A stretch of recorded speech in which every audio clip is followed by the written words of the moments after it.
Ashley and I am back with another tag video. Today I'm going to be doing the book recs tag. I was tagged by the lovely Sophia. So thank you, Sophia, for tagging me. I had so much fun picking out the books for this tag, so thanks so much. And the tag was originally created by Ayushi from Hit the Books, and I will put her video down below as well as Sophia's, so you can check those out. So essentially this tag is to pick a couple of genres. So I picked a few of the genres that Ayushi had and a few that Sophia had and a few of my own that I wanted to pick and recommend books from that genre. So I have 10 genres and 10 books to share with you today, so let's just get started. For the first genre is fantasy, and for this one I'm picking more like a high fantasy. It is 100,000 Kingdoms by N.K. Jemisin. I think a lot of people are familiar with N.K. Jemisin because of her Broken Earth trilogy, which is a really great series as well, but I think she's less known for her other books. That's why I wanted to shout out 100,000 Kingdoms. This is one of her earlier stories, and this is actually the first book in another trilogy that she created. So each book in the series follows a different character. We follow our main character, Yenny, who discovers that she is of royal blood and has to go to the royal kingdom to kind of vie for a chance to become the next in line for the throne. So it's very interesting. There are gods that walk among the people in this book. It's such an amazing world. She does such a great job with world building, and I think if you like the Broken Earth trilogy, you should definitely check out this series of hers as well. It is a little more like mature than I think the Broken Earth trilogy is. There's a lot of bizarre and crazy things that happen in this series, but I think it all comes together in a very interesting work, so definitely recommend it. So the next category is contemporary, and for this one I am picking The Mothers by Britt Bennett, and this follows our main character Nadia. She is in her last year of high school and she's dealing with the aftermath of her mother committing suicide. She starts a relationship with a ex-football player at her high school who misses out on his dream of becoming a pro football player because he gets injured during a game. So he's now working at a dead-end job in this small California town. We kind of switch between Nadia's perspective and then this collective perspective of the church members, of these old group of church members.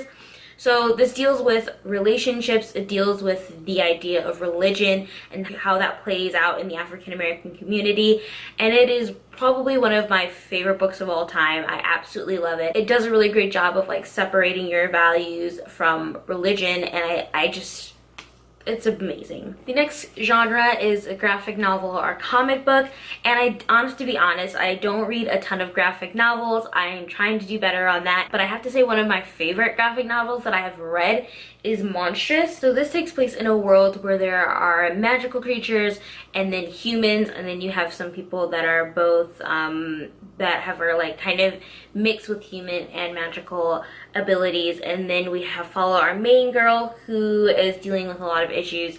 It's kind of hard to explain what the story is about, but it's very magical. It has a lot of like Japanese anime style to it as well, and the story is just very interesting.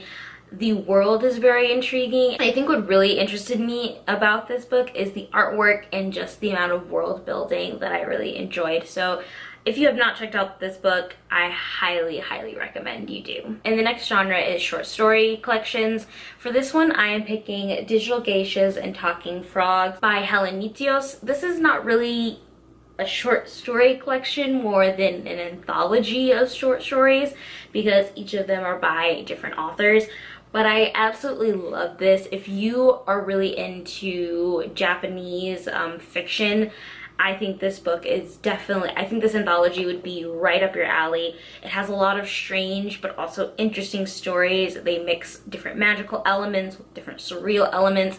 It's just a really great collection, so I really highly recommend it if you're into Japanese literature. And the next category is historical fiction. For this, I'm picking Kindred by Octavia Butler. It is a historical fiction but also fantasy book. It's about an African American female who is married to a white male, and it's about kind of their relationship and how they're progressing.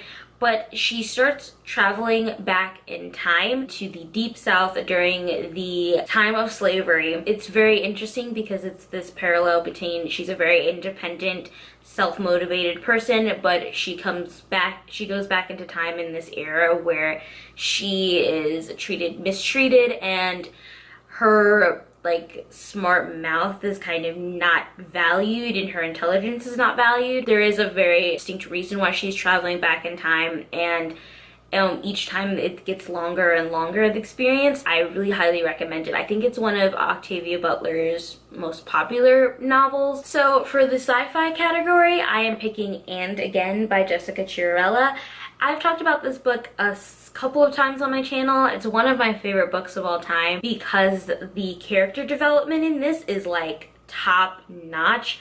This is definitely a character driven story, but it does have a sci-fi element to it. That's kind of why I'm picking it for this category. So basically, a new medical development has been made that doctors are able to basically replicate your body, basically clone your body and transfer your consciousness into this clone. It's intended for people that have deadly illnesses or that are projected to die. So we have 5 characters that are chosen to be a part of the trial process, and they are given their clone bodies. But what's interesting is that these clones are a replication of who they are with no imperfections, despite the fact that they are the same person and it's their body, but a clone of their body. It's very different. For example, there is one character who is a painter and she's no longer able to paint. She does not have the same skill anymore because it is a different body. It raises a lot of questions about whether we would change if we were given a second chance. Are we the same people even if we do change bodies? And there's a lot of interesting aspects to this book. I really, really love it. I am obsessed with all the characters. Each of them is very different, and I feel like there's definitely a character in this book that is relatable to everybody. I just found it a great book, and I feel like this is not a book that's talked about a lot on BookTube, so that's why I wanted to recommend it for the sci-fi one, even though it's on light sci-fi. So if you're looking for like an introductory into sci-fi, this might be a good option. And my next category is literary fiction. I feel like I really just put this category because I wanted to talk about another contemporary book, but also because this book could fit in a lot of different categories, and that is The Immortalist by Chloe Benjamin. I did a full review of this book in early January when it came out, and I absolutely love this book. It is very, very interesting, and again, this is definitely a more character-driven book. So this follows 4 siblings. They're 2 sisters and 2 brothers, and they go to this psychic and are told basically the day that they are going to die. So that's very interesting because then they're kind of living with this knowledge of when they're going to die, and it raises a lot of questions about what you would do if you knew the date you were going to die. Would you live a more fulfilling life, or would you be less likely to fulfill your goals and things like that? So it's kind of like fate, or the decisions that you make because of the knowledge that you have kind of affects your ultimate destiny. So I really, really like this book. It has like fantastical elements into it because obviously no one knows the exact date of when they're going to die, but it's very, very interesting, and I think it's one of my favorite books of all time too, because the writing is really done very beautifully. I feel like you really get to know these characters even though you're only seeing them for short periods of time. So the book is kind of divided into quarters, so we follow from the perspective of each of the siblings in each quarter of the book, and then kind of follow them to their death date basically and what happens. So it's great. And the next category is middle grade. So I haven't read a ton of middle grade recently, but I wanted to talk about one of my favorite middle grade books when I was actually middle grade high school. So I want to talk about Inkheart by Cornelia Funk. This is probably one of my favorite children's books of all time. I am obsessed with like all the characters in here, and the plot was very interesting at the time when I read this. So basically, if you're not familiar, this follows our main character who goes to visit her aunt, I believe, or her great aunt, who has a fabulous library, and she finds this book called Inkheart. She reads the book out loud and then gets sucked into the actual book itself.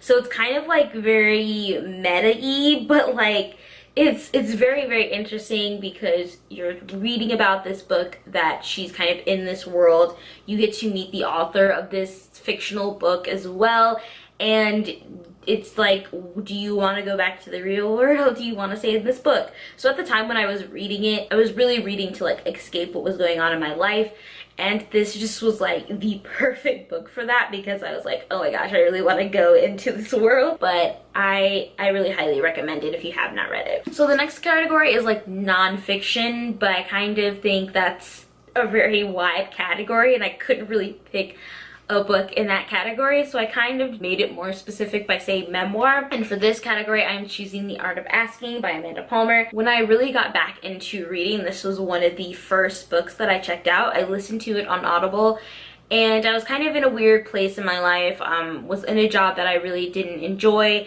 and I felt that this book really came at a great time for me.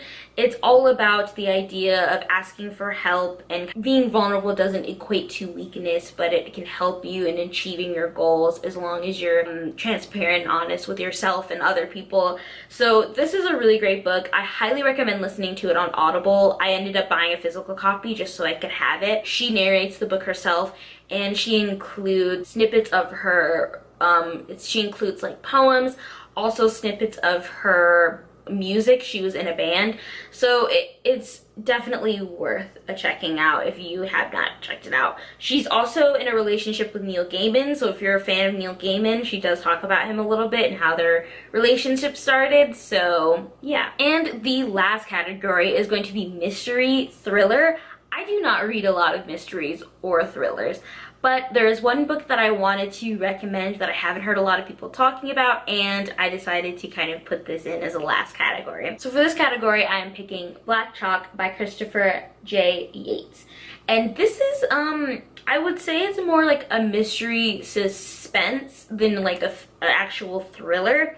But this follows 5 students who are going to school at Oxford and then create this kind of like game where they're each challenging each other to do different types of dares, and the dares get more intense and complicated until one of the characters ends up dying. So in the beginning, you already know that a character died, but you don't know who this character is. So you moving back and forth between the present. So we have our narrator, who's one of the students, that he's now kind of like a recluse, and there's him and this one other guy left in the competition, and he's trying to avoid completing this game. So then we jump back to the past and kind of the events leading up to the games and the game being created, and then all of the different dares that they did while they were in school. So it's very, very cool. I have a full review of it when I first watched it, so I'll put that in the description below as well. But I really enjoyed this book. It's not what I would normally read, but it was very interesting. I would say that like I enjoyed more of like the past parts than the present parts, but it's still a really, really good book. So yeah, those are all of my book recommendations. I hope you guys enjoyed this video. This was such a fun tag to do, so I'm gonna tag a few people down below in the description. Yeah, let me know in the comments if you have any recommendations in these categories. I would love to hear what books you love in these categories. Bye!